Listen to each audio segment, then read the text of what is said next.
Hey guys, thanks for checking out this video. In this lesson, I'm going to be telling you about the augmented interval, the augmented pattern, and where you can find those chord shapes and kind of useful ideas on the mandolin.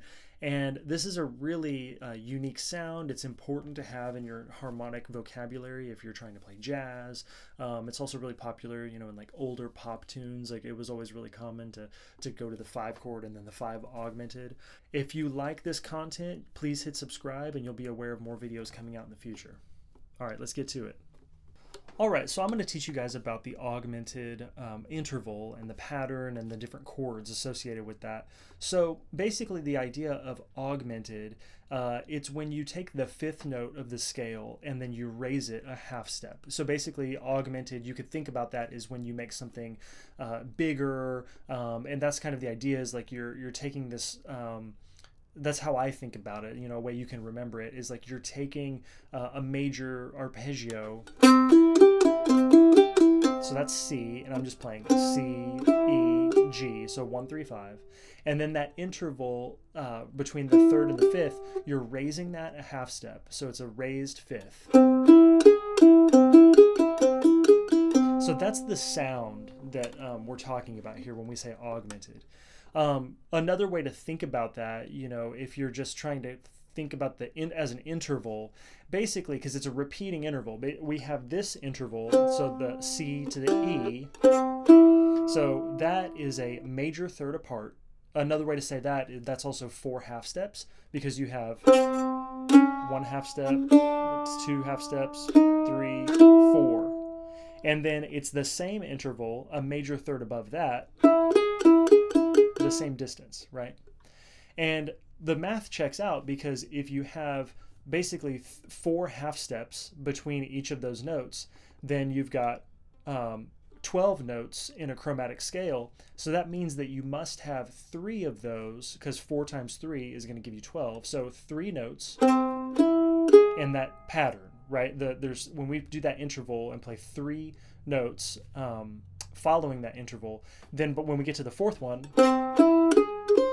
we're actually already at the beginning again, right? That's the octave of C.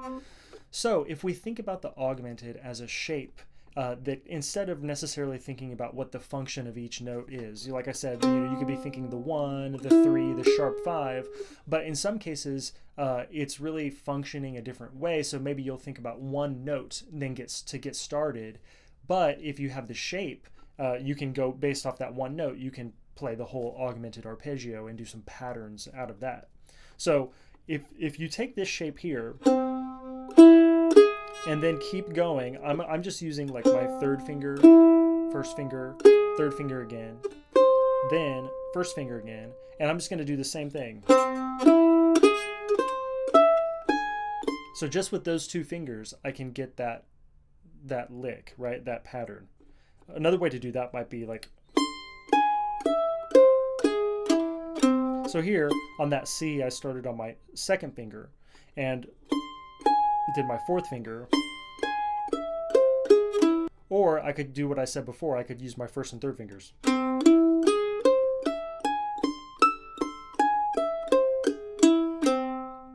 So the augmented as a shape is very convenient on the mandolin, because you can see how that shape repeats itself.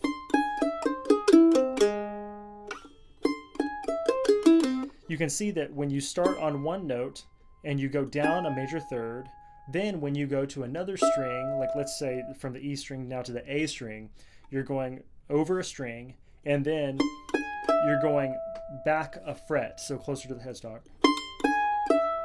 And then it's the same distance, right?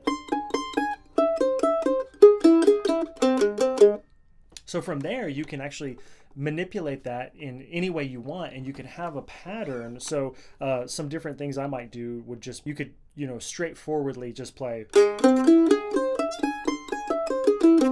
That's our starting point. And I don't really use that much in practice. I mean, sometimes, when I'm playing a song, that's just the right thing that I want to play, so I'll do that. But oftentimes when I'm doing it, I'm doing a lick that's kind of more of a pattern with that.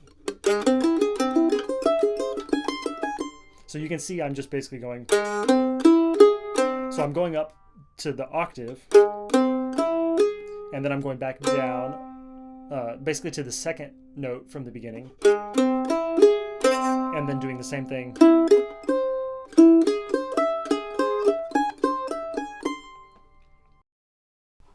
So I'm going to show you guys a couple different uses of augmented. Basically, I would say it's most common to use this over a dominant chord as a substitution. So if, for instance, let me just start by showing you these different chord shapes you can do. A couple options that we have, we talked about just as a shape, right? So if I played like a shape like this C chord, this is just a regular old bar C chord. The fifth is on my D string on the G note. So if I raise that, I can put my second finger here. This is a great voicing. And it's very easy to see it too, because it's very visual. It's just, you're going over a string and just, it's kind of they're very aligned.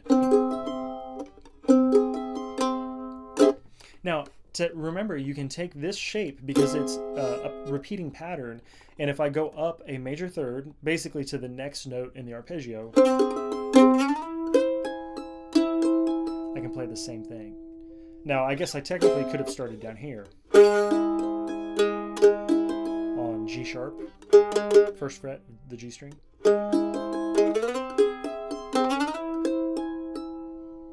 So that's very useful. But let's say that you just have like any dominant chord. So we have our two dominant shapes that are most common, right? I've got this one, for instance, like a G7. That's 4th fret, 3rd fret, 5th fret. The 5th of that G7 is on the A string on D.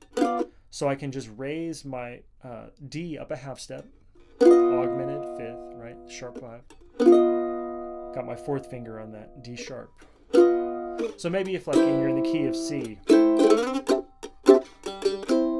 I'll go to my 5 chord.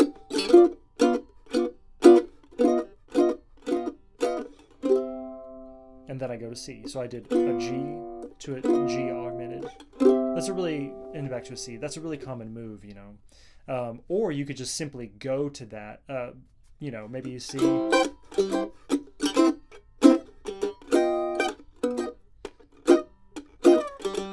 So there's plenty of songs that do that type of move too.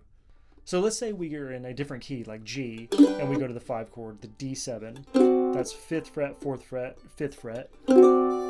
So I can also grab my 5th fret on the E string to kind of fill out that chord. And then if I raise that, that's my 5th there, that A note. If I raise that, that's my augmented. So maybe like...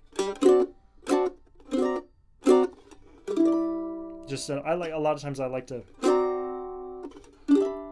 play the note that it's that's a half step above that right after it.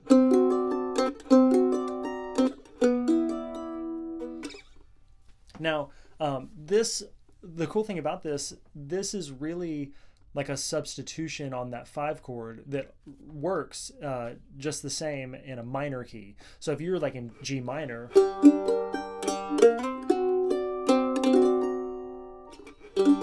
the augmented is a great sound as well. And to me, it doesn't stand out as much. It just sounds more, it sounds perfectly fitting in a minor key. Like it's not as special. That's the interesting thing is like when you're in a major key, it really stands out as like a strong sound. So now I'm going to show you guys some different uses of how I'll play over this. So as we talked about before, if you're in a key and it's functioning on the 5 chord, like you're doing a 5 chord that's augmented, let's say that you're in the key of G minor.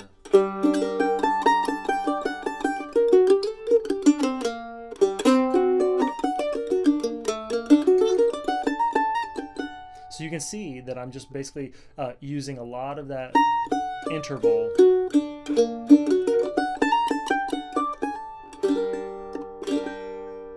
Then resolving back to G minor. So that goes over the D7. that sound really works over both the like the 5 chord that's augmented or just the 1 chord when it's a minor key. Basically because we're either using, you know, this type of tonality, this sound, we're either for our scale, like our, oftentimes we're using melodic minor, which has got the, like if it's G minor, it'd be like E natural for the 6th, and then a F sharp, that major 7. So it's, or it could be harmonic minor, so it could have that like E flat, but still it's got that F sharp. So if you arpeggiate that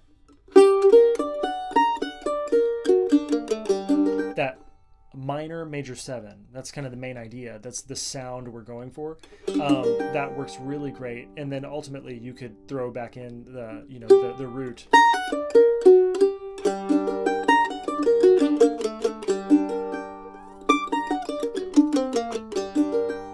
Now as well, like we talked about, if you're in a major key, maybe G and then you go to the 5,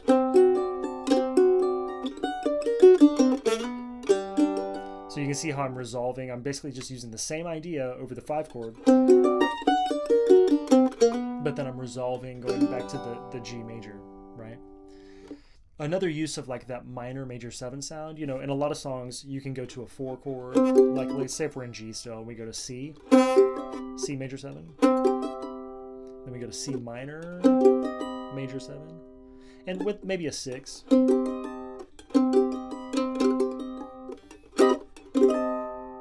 So we go to C, just doing C scale, kind of C arpeggio things. But then we go to that C minor major 7. So you can see I'm arpeggiating that augmented interval, basically because in the same way it's getting that major 7 and the minor. So how this one's working, it's not, you know, similarly to like when we played the augmented idea over a 1 chord, it's not that the 1 chord is augmented. Like if we're in the key of G, it's not G augmented that's giving us that sound. So in this case, C major 7, it's giving us that major 7, it's giving us this 5th, and then the minor, right? The minor 3rd.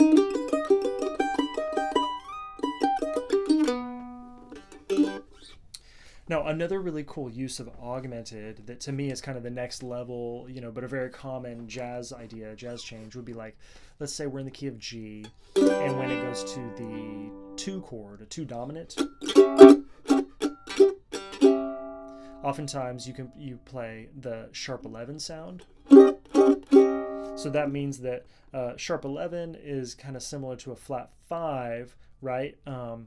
But we're basically saying that it's a dominant chord, and then we're doing the extensions above that to give us, and then we're making that 11 sharp. So it's like the 4th, basically, that's on top of all of that is sharp. So sharp 11 they call it. But on this one I can use an augmented arpeggio. So like we're in G and we go to A7, I'll do this one. So that sharp 11 note, that it's like a D sharp or an E flat, right? That is where the augmented is coming from. It's that one. Which actually is the same augmented as like if it were like the 1, the home key, and that augmented arpeggio.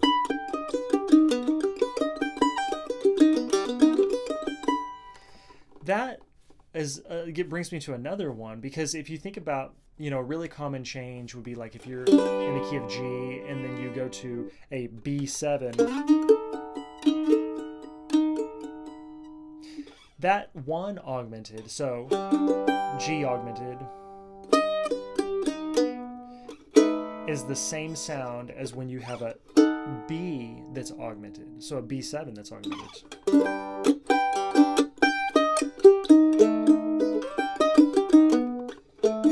So that's a great way to access that sound. Another really cool way that you can incorporate this augmented sound, or maybe I should say that like a sound that kind of includes or it contains that augmented sound, is the whole tone scale. So the whole tone scale is when you have a whole step whole step, just all whole steps, right? So maybe if I start on C, it would look like this.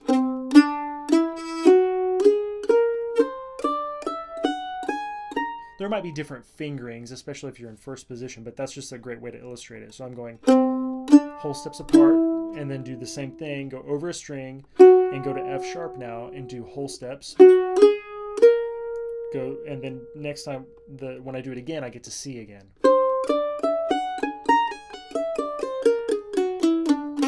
And so you'll see that right here we've got that major third interval, and then when we go, that gives us from E to G sharp, which is that major third interval again. And then really, when we go with that second note of this whole tone scale, is we can go, like when we continue the whole tone scale, we end up playing the F sharp, which is the major third interval. And then we also play the, what would be A sharp or B flat. So we've got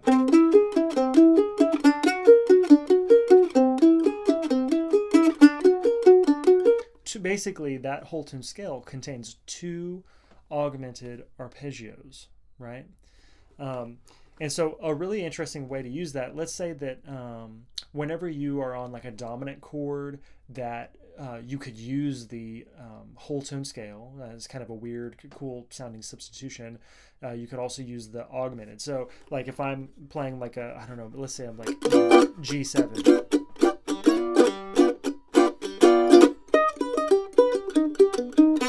You know, whatever lick I'm playing. So if I go, kind of do it on a loop, just kind of repeating those same notes, I can take that same thing and go up a whole step, and then I can go up a whole step again.